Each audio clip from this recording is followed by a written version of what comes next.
আসসালামু আলাইকুম। ফতুর হওয়ার পথে যুক্তরাষ্ট্রের কোষাগার। আগামী মাসে শাটডাউনের মুখে পড়তে পারে দেশটি। দীর্ঘ পাল্লার শক্তিশালী নতুন ড্রোন বিমান হাজির করছে চীন। নিউ ইয়র্কে এরদোয়ান বলেছেন তুরস্ক আরও S-400 মিসাইল কেনার কথা বিবেচনা করছে। $1 বিলিয়ন ব্যয়ে 118টি নতুন ট্যাঙ্কের অর্ডার ভারতের। কান্দাহারে অস্ত্র বিক্রি বন্ধ তালেবানদের। বিরিভিউজ ইনফোটেইনমেন্টে স্বাগত জানাচ্ছি আমি তাসনিম হোসাইন। আজ জানাবো প্রতিরক্ষা সংক্রান্ত গুরুত্বপূর্ণ কিছু তথ্য।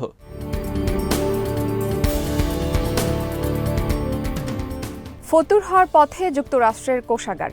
মধ্য অক্টোবর থেকেই ফাঁকা হয়ে যেতে পারে ট্রেজারি। শাটডাউনের মুখে রয়েছে দেশটি। আগামী মাসেই বন্ধ হয়ে যেতে পারে সরকারি স্টাফদের বেতন ভাতা সহ বিভিন্ন খাতের বিল পরিশোধ।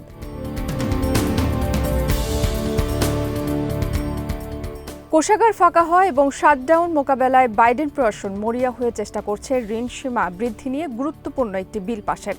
কংগ্রেসে ইতোমধ্যে বিলটি পাশ হয়েছে, কিন্তু সিনেটে বিলটি আটকে যেতে পারে, কারণ বিরোধী রিপাবলিকান নেতা জানিয়ে দিয়েছেন তারা এই বিলে সমর্থন দেবে না। এই অবস্থায় বাইডেন প্রশাসন চেষ্টা করছে ডেমোক্র্যাটদের সব ভোট আদায়ের জন্য।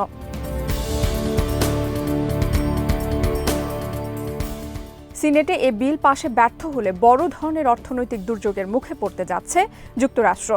অক্টোবর মাস থেকেই সরকারি স্টাফ সহ বিভিন্ন খাতের বিল বন্ধ অথবা আংশিকে নেমে আসতে পারে। শাটডাউনের কবলে পড়বে বিশ্বের সুপার পাওয়ার যুক্তরাষ্ট্র। বন্ধ হয়ে যাবে বিলিয়ন বিলিয়ন ডলারের বিভিন্ন প্রকল্প। খবরে বলা হয়েছে অক্টোবরের প্রথম সপ্তাহ যুক্তরাষ্ট্রের জন্য কঠিন সময় অপেক্ষা করছে অর্থ সংকটের কারণে।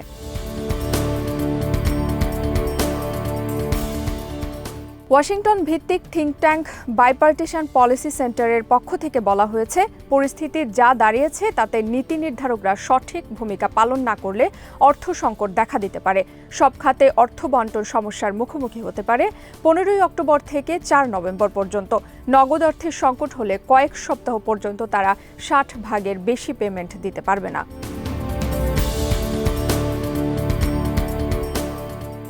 যুক্তরাষ্ট্রের অর্থমন্ত্রী জেনেট ইয়ালেন সাবধান করে বলেছেন, ঋণসীমা বাড়াতে ব্যর্থ হলে অর্থ সংকটে পড়বে যুক্তরাষ্ট্র। অর্থমন্ত্রী বলেছেন, যুক্তরাষ্ট্র সব সময় সঠিক সময়ে বেতন দিয়ে আসছে, কিন্তু ডেমোক্রেট এবং রিপাবলিকান উভয় দলের অর্থনীতিবিদ আর অর্থ মন্ত্রণালয়ের কর্মকর্তারা এই বিষয়ে একমত যে ঋণ বাড়াতে ব্যর্থ হলে অর্থখাতে বিপর্যয় অনিবার্য।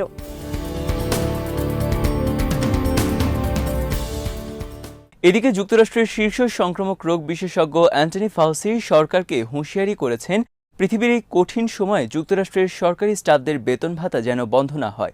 এ মাসের শুরুতে হোয়াইট হাউস থেকে সাবধান করে বলা হয়েছে, কংগ্রেস যদি ঋণ বৃদ্ধির ক্ষেত্রে বাধা আরোপ করে তাহলে ফেডারেল ফান্ডিং সহ বিলিয়ন বিলিয়ন ডলারের বিভিন্ন সহায়তামূলক কর্মসূচি এবং অনেক প্রকল্প বাতিল হয়ে যাবে।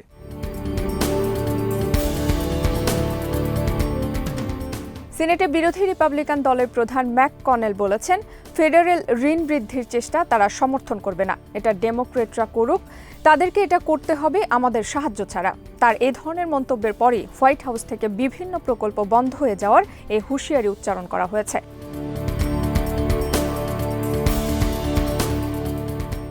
ঋণসীমা বৃদ্ধি বিষয়ক বিল ইতোমধ্যে কংগ্রেসে পাশ হয়েছে, তবে সিনেটে এটি রিপাবলিকানদের বাধার মুখে পড়তে যাচ্ছে। কংগ্রেসের মতো সিনেটেও ডেমোক্রেটরা সংখ্যাগরিষ্ঠ, কিন্তু সব ডেমোক্রেটদের সমর্থন না পেলে বিপদে পড়বে বাইডেন প্রশাসন। শাটডাউনের মুখে পড়বে সরকার। বন্ধ হয়ে যেতে পারে বা আংশিকে নেমে আসতে পারে বেতন ভাতা সহ বিভিন্ন ধরনের বিল পরিশোধ।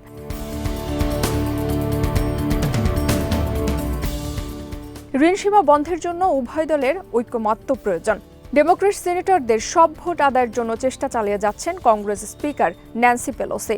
ডেমোক্রেট সিনেটরদের ঐক্যবদ্ধ রাখা ন্যান্সি পেলোসির চেষ্টা ব্যর্থ হলে বাইডেনের অর্থনৈতিক পুনরুদ্ধার কার্যক্রম পুরোপুরি ভেস্তে যাবে। করোনার আঘাতে অনেক আগেই লণ্ডভণ্ড হয়ে গেছে যুক্তরাষ্ট্রের অর্থনীতি।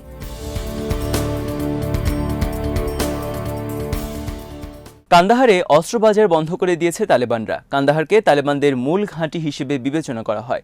তালেবানদের কাছে যারা অস্ত্র বিক্রি করত তারা তাদের দোকান, অস্ত্র ব্যবসা প্রতিষ্ঠান বন্ধ করে দিয়েছে। ইতোমধ্যে অনেক অস্ত্র বিক্রির প্রতিষ্ঠান বন্ধ হয়ে গেছে।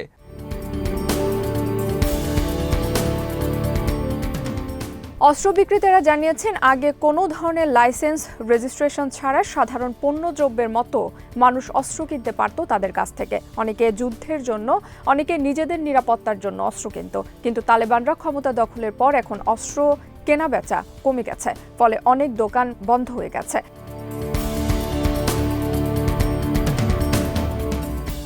দোকানদাররা জানান তালেবানরা বলেছে তাদের কাছে থাকা অস্ত্র তারা কিনে নেবে। অনেক দোকানদার জানিয়েছেন তালেবানরা ক্ষমতায় আসার কারণে যুদ্ধ নেই, ফলে মানুষের নিরাপত্তাহীনতার বিষয়টিও আর আগের মতো নেই। সে কারণে অস্ত্র কেনা বেচা একদম কমে গেছে এখানে।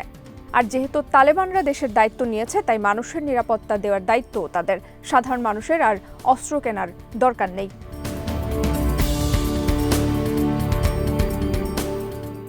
দীর্ঘপাল্লার শক্তিশালী কমব্যাট ড্রোন বিমান হাজির করতে যাচ্ছে চীন।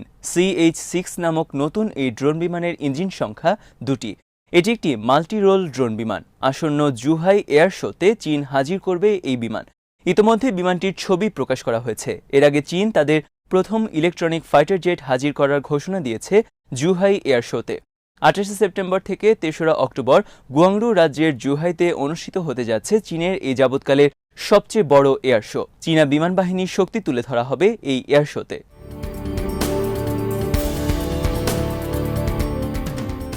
এয়ার শোতে আনা নতুন CH-6 ড্রোন বিমানের নির্মাতা China aerospace science and technology corporation. অতি উঁচুতে উঠতে সক্ষম ড্রোন বিমানের রয়েছে intelligence gathering, support and strike role. বিশাল আকৃতির নতুন ড্রোন বিমান দেখতে অনেকটা ম্যান্ড ফাইটার জেটের মতো।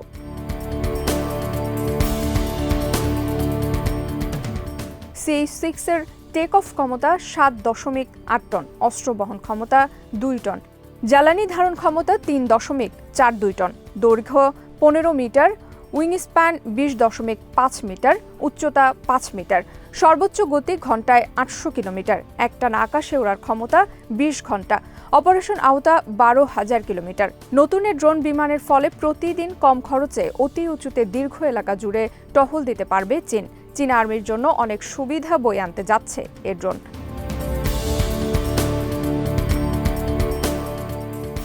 এদিকে ভারতীয় আর্মি $1 বিলিয়ন 118টি অর্জুন ট্যাঙ্কের অর্ডার দিয়েছে। ভারতের রাষ্ট্রীয় মালিকানাধীন হেভি ভেহিকলস ফ্যাক্টরির সাথে চুক্তি করেছে প্রতিরক্ষা মন্ত্রণালয়। নতুন এসব ট্যাঙ্কের নাম Arjun MK-1 main battle tank. DRDO নকশাকৃত এই ট্যাঙ্কে রয়েছে মাল্টি লেয়ার প্রোটেকশন সিস্টেম। চলমান এবং স্থির উভয় অবস্থায় শত্রুর বিরুদ্ধে লড়াই করতে সক্ষম এই ট্যাঙ্ক।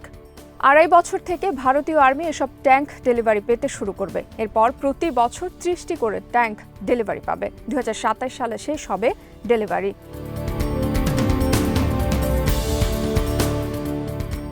তুরস্কের প্রেসিডেন্ট রিসেপ তাইপ এরদোয়ান বলেছেন যুক্তরাষ্ট্রের আপত্তি উপেক্ষা করে রাশিয়ার কাছ থেকে আরও S-400 মিসাইল কিনতে পারে তারা। যুক্তরাষ্ট্রের নিউ ইয়র্কে CBS রেডিওকে দেওয়া সাক্ষাৎকারে এরদোয়ান বলেন রাশিয়ার কাছ থেকে আরও S-400 মিসাইল সিস্টেমের কেনার বিষয়ে তারা বিবেচনা করছে এবং এই বিষয়ে তারা স্বাধীনভাবে সিদ্ধান্ত নেবে।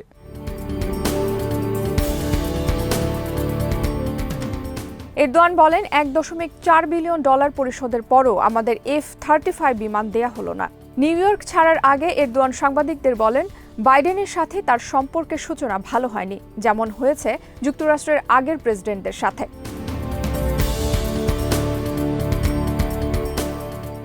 এদিকে অপর এক খবরে বলা হয়েছে তুরস্ক এখনও যুক্তরাষ্ট্রের কাছ থেকে F-35 বিমান পাওয়ার চেষ্টা চালিয়ে যাচ্ছে। এজন্য $1.5 বিলিয়ন যুক্তরাষ্ট্রের একটি আইনি প্রতিষ্ঠানকে লবির জন্য নিয়োগ দিয়েছে।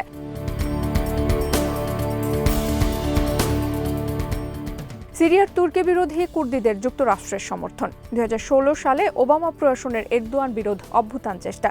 সর্বশেষ 2019 সালে রাশিয়ার কাছ থেকে তুরস্কের S-400 মিসাইল কেনার পর তুরস্ককে F-35 বিমান সরবরাহ বন্ধ করে দেওয়ার মতো ইস্যু ঘিরে যুক্তরাষ্ট্র তুরস্ক সম্পর্ক খারাপ পর্যায়ে গেছে।